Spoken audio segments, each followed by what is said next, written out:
வணக்கம். இன்றைய நமது ஆழமான அலசலுக்கு வரவேற்கிறோம். இன்னைக்கு நாம பார்க்க போறது ஜனவரி 18, 2012 தேதியிட்ட ஒரு ஆன்மீக சொற்பொழிவு. தலைப்பு தீவிர முயற்சி மற்றும் ஆன்ம உணர்வை வெளிப்படுத்துதல். இது மேலோட்டமா பார்க்க ஒரு ஆன்மீக உரை மாதிரி தான் தெரியும். ஆனா இதுல ஒரு ஆச்சரியமான திருப்பம் இருக்கு. வெறும் சேவையிலிருந்து ஒரு தீவிரமான சுயமாற்றத்துக்கு மாற சொல்ற ஒரு கட்டளை. அதைத்தான் நம்ம இன்னைக்கு ஆழமா பார்க்க போறோம். ஆமா. நீங்க குடுத்திருக்கிற இந்த உரையில பாப்தாதா தன்னோட சீடர்கள் கிட்ட பேசுறாரு. அவங்கள குழந்தைங்கன்னு ரொம்ப அன்பா சொல்றாரு. இதுல அன்பு இருக்கு, பாராட்டு இருக்கு. ஆனா இது எல்லாத்துக்கும் நடுவுல ஒரு சவால் இருக்கு. நீங்க செஞ்சதெல்லாம் சூப்பர். ஆனா அது பத்தாது. அடுத்த கட்டத்துக்கு போகணும் அப்படிங்கிறது தான் இதோட சாரம். அருமை. உரையாடலோட தொடக்கமே ரொம்ப உணர்வுபூர்வமா இருக்கு இல்லையா? ஆமா. பாப்தாதா அந்த நாள ஒரு அன்பு நாள் அப்படின்னு சொல்றாரு. அன்பு நாள். ஆமா. உலகம் ஒழுக்க இருக்கிற அவரோட குழந்தைங்க, அவங்க அனுப்புற அன்பெல்லாம் உணர்றதா சொல்றாரு. அவங்க இதயத்திலிருந்து அனுப்புற அன்பு முத்து மாலைகள பாக்குறேன்னு சொல்றாரு. கேட்கவே ரொம்ப அழகா இருக்கு. இது வெறும் அழகான தொடக்கம் மட்டும் இல்ல. இது ஒரு முக்கியமான உத்தி. அதாவது எல்லாரும் செஞ்ச சேவைகள முதல்ல பாராட்டுறாரு. ஒரு காலத்துல இவங்க என்ன பண்றாங்கன்னு கேட்ட மக்கள், இப்போ இவங்க நல்ல விஷயங்கள் பண்றாங்கன்னு சொல்றத குறிப்பிடுறாரு. இது ஒரு பெரிய வெற்றி. சரி. இந்த பாராட்டு, அங்கீகாரம் எல்லாம் கிடைச்சிருச்சு. பொதுவா இதுக்கப்புறம் என்ன சொல்லுவாங்க? இன்னும் நிறைய சேவை பண்ணுங்க அப்படின்னு தானே சொல்லுவாங்க. கரெக்ட். நாம எல்லாரும் அதான் எதிர்பார்ப்போம். ஆனா இங்க தான் ஒரு திருப்பம் வருது. பாராட்டெல்லாம் முடிஞ்சதும் அவர் முற்றிலும் வேற ஒரு திசைய காட்டுறாரு. அடுத்த கட்டளை இன்னும் அதிகமா சேவை செய்யறதில்ல. அப்படியா? நான் கூட அடுத்த அறிவுரை சேவைய பத்தி தானே நினைச்சேன். அப்ப அடுத்த இலக்கு என்ன? அடுத்த இலக்கு பிரம்மா பாபாவ போலவே ஒரு ஃபரிஷ்தா, அதாவது ஒரு தேவதையா மாறணும். இது சேவையோட அளவு அதிகப்படுத்துறது பத்தி இல்ல, ஆன்மாவோட தரத்தை மாத்துறது பத்தி. இதுக்கு அவர் பயன்படுத்துற வார்த்தை தான் தீவிர புருஷார்த்தம். தீவிர புருஷார்த்தம். அதாவது தீவிரமான முயற்சி. இது சும்மா முயற்சி பண்றதுலேருந்து எப்படி அழகுபடுது? நாங்க தேவதை ஆகிடுவோம்னு நினைக்கிறதுக்கும் அவர் எதிர்பார்க்கறதுக்கும் என்ன வித்தியாசம்? இது ரொம்ப முக்கியமான கேள்வி. பாருங்க, நாங்க ஆகிடுவோம் அப்படிங்கிறது ஒரு நம்பிக்கை, ஒரு விருப்பம். ஆனா அவர் கேக்குறது அது இல்ல. நாங்கள் ஆகியே தீர வேண்டும் அப்படிங்கிற ஒரு உறுதியான தீர்மானம். ஓ, பண்ணலான்னு சொல்றதுக்கும் பண்ணியே ஆகணும்னு சொல்றதுக்கும் இருக்கிற வித்தியாசம் மாதிரி. சரியா சொன்னீங்க. இந்த மனநிலை மாற்றம் தான் அடுத்த கட்டத்துக்கு கொண்டு போகும்னு சொல்றாரு. கேட்க நல்லா இருக்கு. ஆனா இது நடைமுறையில ரொம்ப கஷ்டம் இல்லையா? நம்ம இயல்பையே மாத்திக்கிறது ஒரு பெரிய சவால். சரி, இந்த பெரிய இலக்க அடைய அவர் ஏதாவது நடைமுறை வழிகளை காட்டுறாரா? நிச்சயமா. வெறும் இலக்கு மட்டும் சொல்லிட்டு அவர் நிறுத்தல. அதை அடையறதுக்கு ஒரு தெளிவான 2 மாச ஹோம்வொர்க் கொடுக்கறாரு. 2 மாத வீட்டு பாடம். சொல்லுங்க, என்ன அது? அதுல 2 முக்கியமான விஷயம் இருக்கு. ஒன்னு, வீணான சங்கல்பங்களை கட்டுப்படுத்தணும். வீணான எண்ணங்கள். ஆமா. அதாவது தேவையில்லாத எதிர்மறையான எண்ணங்கள். அதையெல்லாம் கட்டுப்படுத்தி உங்க நேரத்தையும் மன ஆற்றலையும் சேமிக்கணும். இன்னைக்கு உலகத்துல இதுதான் மிகப்பெரிய சவால். ஒரு வேலை செய்ய உட்கார்ந்தா மனசு எங்கெங்கெல்லாமோ போகுது. கரெக்ட். உங்க மனச ஒரு பேட்டரின்னு நினைச்சுக்கோங்க. தேவையில்லாத விஷயத்துக்கு சார்ஜ் இறக்கிட்டா முக்கியமான வேலைக்கு சக்தி இருக்காது. அதனால எண்ணங்கள்ல ஒழுக்கம்தான் முதல் படி. சரி, முதல் படி புரிஞ்சது. இரண்டாவது என்ன? இரண்டாவது, இதை விட ஆழமானது. ஸ்வராஜ்ய அதிகாரி ஆகணும்னு சொல்றாரு. ஸ்வராஜ்ய அதிகாரி, சுயத்தின் மீது ஆட்சி செய்யும் அதிகாரி. இது இன்னும் கொஞ்சம் விளக்க முடியுமா?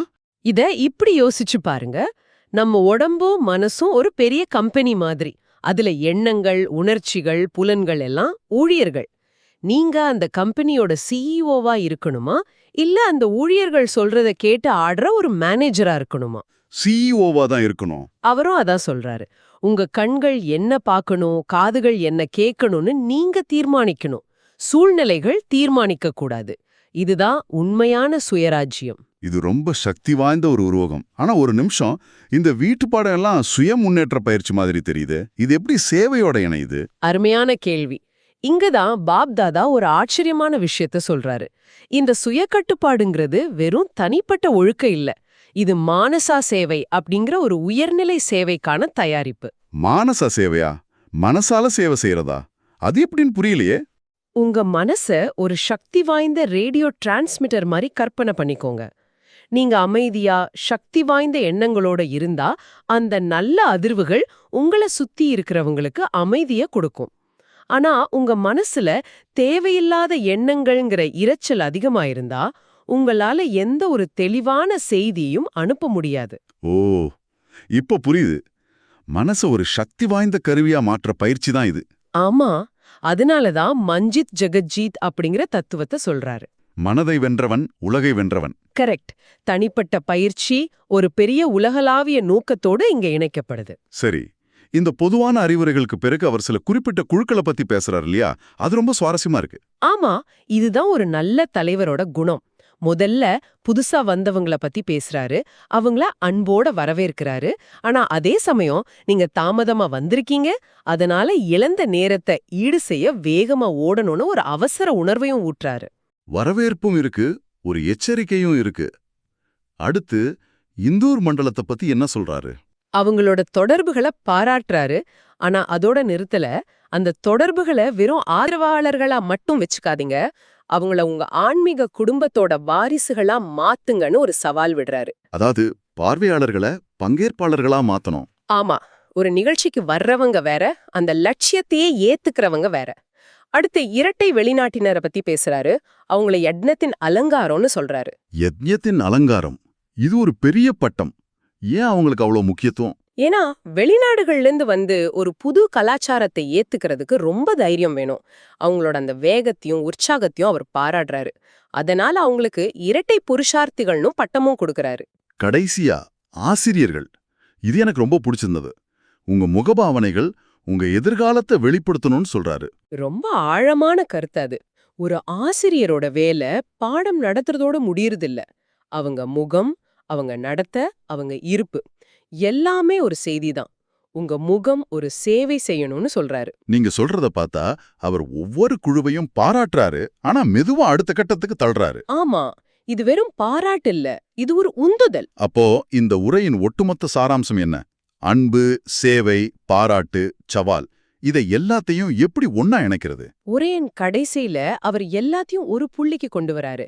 எல்லார்ட்டையும் ஸ்நேகம், அதாவது அன்பு இருக்குன்னு அவர் ஏத்துக்கிறாரு. ஆனா அன்பு மட்டும் பத்தாதுன்னு சொல்றாரு. ஒரு நிமிஷம், இது கொஞ்சம் முரணா இல்லையா? ஆன்மீகம்னாலே அன்புதான முக்கியம், அன்பு மட்டும் பத்தாது, சக்தியும் வேணும்னு சொல்றாரு. நல்ல கேள்வி.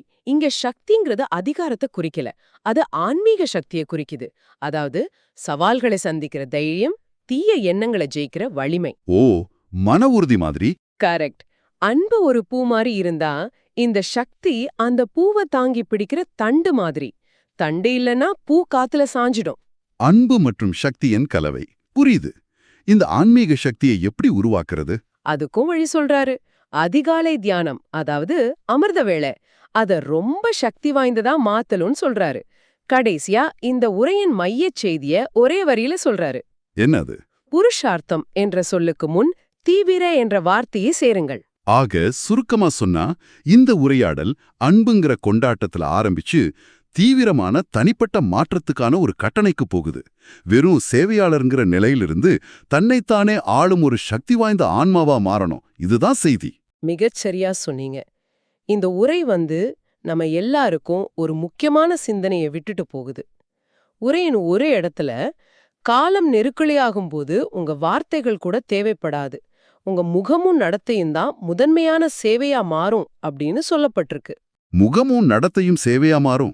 ஆமா, இது நம்மள ஒரு ஆழமான கேள்வியை கேட்க தூண்டுது. என்ன கேள்வி அது? வார்த்தைகள், செயல்கள் இதுக்கெல்லாம் அப்பாற்பட்டு ஒருத்தரோட அமைதியான இருப்பு, அவங்களோட மனநிலை, தன்னை சுத்தி உள்ள உலகத்தை எப்படி பாதிக்குது? நீங்க ஒரு அறைக்குள்ள நுழையும் போது உங்க ஆற்றல் அந்த அறையோட சூழலை உயர்த்துதா இல்ல தாழ்த்துதா? உங்க மௌனம் கூட மத்தவங்களுக்கு அமைதியை கொடுக்குமா? இதை நீங்க ஆழமா சிந்திக்கலாம்.